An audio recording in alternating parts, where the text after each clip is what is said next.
A few years ago, I volunteered to help at a small church in the countryside. It wasn't a religious decision for me. I just wanted to do something meaningful with my weekends. The church had been around for over a century, and it had this eerie, old-world charm to it. The pastor, Father David, was friendly, but seemed panic-stricken, tired, like he was carrying some invisible weight. My duties were simple: cleaning, organizing donations, and helping set up for Sunday services. I enjoyed the quiet solitude of the place, even if it did feel a little creepy being there alone. One Saturday evening, I stayed later than usual to finish cleaning the storage room. The room was in the church's basement, filled with old hymnals, furniture, and relics that hadn't been touched in years. While organizing a box of candles, I heard a faint creak above me. At first, I thought it was just the old wood settling, but then I heard it again. It sounded like slow, deliberate footsteps coming from the main sanctuary. I froze, listening. The church was supposed to be locked, and Father David had left hours ago. I called out, "Hello? Is someone there?" No response. Cautiously, I made my way upstairs. The sanctuary was dimly lit by a single lamp near the altar. I scanned the pews, but there was no one there. As I turned to leave, I noticed something strange. One of the side doors, the one leading to the bell tower, was slightly ajar.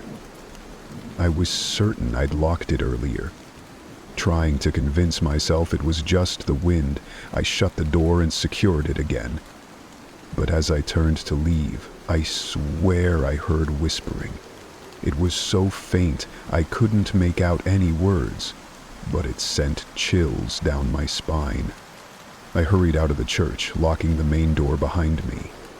That night, I barely slept, convinced that someone or something had been in there with me. The following weekend, I considered quitting. But Father David had called earlier in the week, sounding more frazzled than usual. He asked if I could come by Saturday evening to help prepare for a special service on Sunday. Reluctantly, I agreed. When I arrived, the church felt heavier, like the air itself was pressing down on me. Father David was unusually quiet, barely saying a word as we worked. Around 8 p.m., he asked me to retrieve some candles from the basement. I didn't want to go back down there, but I didn't want to seem rude either. As I descended the creaky steps, the whispering started again. This time it was clearer. Multiple voices, murmuring in unison. My heart pounded as I reached the storage room. I grabbed the candles as quickly as I could and rushed back upstairs, almost tripping on the last step. When I returned to the sanctuary, Father David was standing near the altar, staring at the cross. I handed him the candles, but he didn't seem to notice. Finally, I asked, "Father, do you hear anything strange here at night?" He turned to me slowly, his face pale. "You've heard it too, haven't you?" Before I could answer, the whispering began again, louder this time. It wasn't coming from the basement, it was all around us. The sound grew until it felt like the walls were vibrating. Father David grabbed my arm. "We need to leave, now." We ran out of the church, locking the doors behind us. Outside, he explained that the church had a history of strange occurrences dating back decades. "I thought I could ignore it," he said, his voice trembling. "But it's getting worse. I've seen things I can't explain." That was the last time I ever set foot in that church. A few months later, I heard it had closed permanently. Father David moved away, and no one ever bought the property.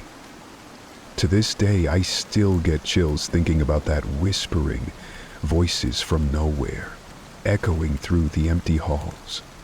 Whatever was in that church, I'm glad I left before finding out. It all started when I took a part-time job as a custodian for a small historic church in a quiet town. The job was simple: clean the sanctuary, polish the pews, and lock up at the end of the day. The church was beautiful but had a cold, unsettling atmosphere, especially at night. One evening, I was working late, finishing up the sanctuary. The stained glass windows cast faint, colorful patterns on the floor, and the silence was almost deafening. As I was sweeping near the altar, I heard what sounded like a low hum. I stopped, listening closely. It wasn't mechanical. It sounded almost human, like someone softly chanting. I called out, "Hello? Is someone here?" No answer.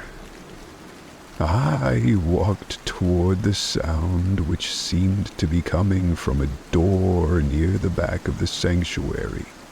This door led to a small prayer room that was rarely used. When I opened it, the room was empty. Still, the humming continued. It wasn't loud, but it seemed to come from all around me. Even though I was alone, a chill ran down my spine, and I quickly closed the door. I tried to brush it off as my mind playing tricks on me, but just as I turned to leave, the church bells rang.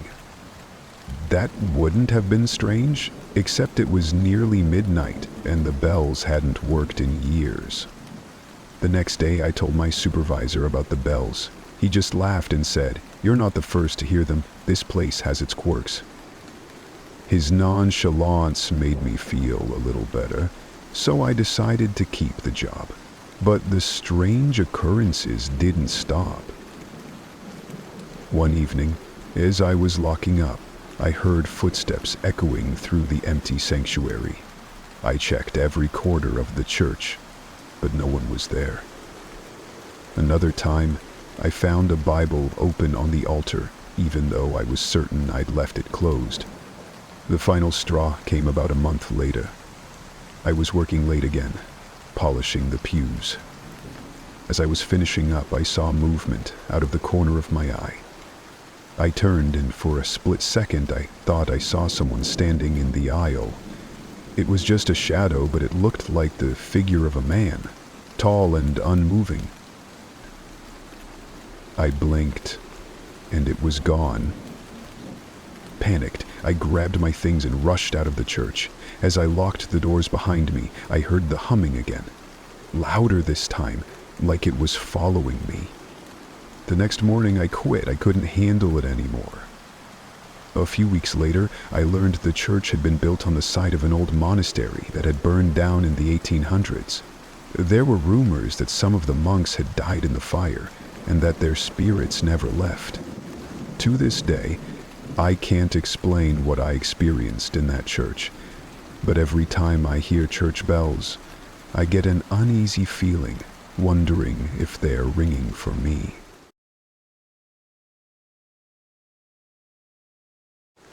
It was supposed to be a simple job. I'd been hired to help with renovations at an old church on the outskirts of town. My tasks weren't complicated, mostly moving furniture, sanding pews, and cleaning. The church was old, with creaking wooden floors and tall, arched ceilings that made every sound echo eerily. The pastor gave me a set of keys and warned me not to stay too late. The building has a way of playing tricks on tired minds, he said with a chuckle. I laughed it off, assuming he was just referring to the unsettling creaks and groans of the old structure. On my third night, I stayed later than usual, wanting to finish polishing the pews. The church was dead silent, except for the occasional sound of wind rattling the stained glass windows. As I worked, I thought I heard faint whispers. I froze and listened closely. The whispers were so soft I couldn't make out any words, but they seemed to be coming from the altar area. "Hello?" I called out, my voice echoing in the empty sanctuary. The whispers stopped. I shook it off as my imagination and went back to work, but the uneasy feeling lingered. Every now and then I thought I saw movement out of the corner of my eye, like a shadow flitting across the walls.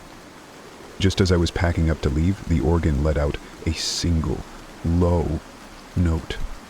My heart stopped. The organ hadn't been used in years. It was covered in dust and completely disconnected from any power source. I grabbed my things and left without looking back. The next day, I mentioned the incident to one of the contractors working on the renovations. He shrugged and said, "That place has a history. A few workers have quit because of weird stuff happening. They say the church wasn't always a church." Curious, I started asking questions. I learned that the building had been a courthouse in the 1800s and had a dark past. Allegedly, several executions had taken place there before it was converted into a church. The pastor dismissed the rumors when I brought them up, saying people love to make up stories about old places like this. Still, the incidents continued. Whispers at night, doors creaking open on their own, objects moving slightly from where I'd left them. One night, as I was locking up, I heard footsteps on the balcony above the sanctuary. I was the only one there, and the doors had been locked all day. Against my better judgment, I climbed the narrow staircase to check. The balcony was empty. As I turned to leave, I felt a sudden, overwhelming cold wash over me. I heard a whisper right next to my ear that said, "Leave." That was it for me. I handed in my keys the next morning and didn't come back. A week later, I heard that one of the workers had found a trap door beneath the altar, leading to an old basement that had been sealed off for decades. Inside, they found rusted chains and what appeared to be an old wooden chair, charred black. I don't know what really happened in that church all those years ago, but I know I'll never step foot in there again. Sometimes, late at night, I think I hear whispers, and I wonder if whatever was in that church followed me home.